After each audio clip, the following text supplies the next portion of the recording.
అసలు మొట్టమొదట అనుగ్రహించింది ఒక బోయవాణ్ణి. వెంకటేశ్వర స్వామి వారికి చామదుంపలు తేనెలో పెట్టి పెట్టి ధన్యత పొందినవాడు ఆయన. ఒక రోజున చామదుంపలన్నిటినీ ఉడికించి మెత్తగా అయిపోయాయని చూసి తేనె పట్టుకొచ్చి దోణిలో పోయివే పట్టుకెడతాను వెంకటేశ్వరుడికి అన్నాడు. ఆవిడ చూసింది తేనె అయిపోయిందండి భార్య.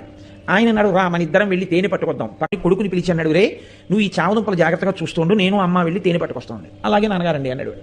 వాడు కూర్చున్నాడు. బోయవాడు భార్య పక్కన ఉన్న అరణ్యంలోకి వెళ్ళారు తేనె కోసం. చేసి తేనె పట్టుకుని వచ్చాడు ఆయన వెంకటేశ్వరుడితో కలిసి తింటాడు. అందుకని ఆ తేనె పట్టుకుని వచ్చే లోపల ఈ పిల్లవాడికి ఆకలేసింది. వీడికి ఏమిటి అలవాటు, నాన్నగారు రోజు అక్కడ పెట్టి తినొస్తారు, అప్పుడే మనకి పెడతారు. కాబట్టి అక్కడికెక్కడికో వెళ్ళి పెట్టడం ఎందుకు, నాన్నగారు ఈ చెట్టేగా వెంకటేశ్వర స్వామి అంటుంటారు, కాబట్టి ఇక్కడ పెట్టేస్తే అయిపోదేంటి. ఈ పిల్లవాడు నమ్మాడు, ఉన్నాడు అక్కడ ఈశ్వరుడని. తినేశాడు, చెట్టు రూపంలో ఈశ్వరుడు. తినేస్తే తండ్రి వచ్చాడు, వీడు మిగిలినవి తినేశాడు. స్వామికి పెడితే తినేచ్చుగా, తినేశాడు వాడు.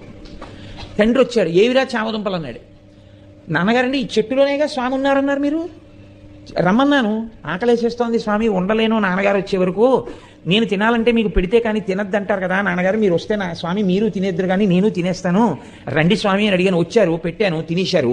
తండ్రికి ఎక్కడ లేని కోపం వచ్చింది, చెట్టుకు పెట్టావా, తిన్నాడా వెంకటేశ్వరుడు.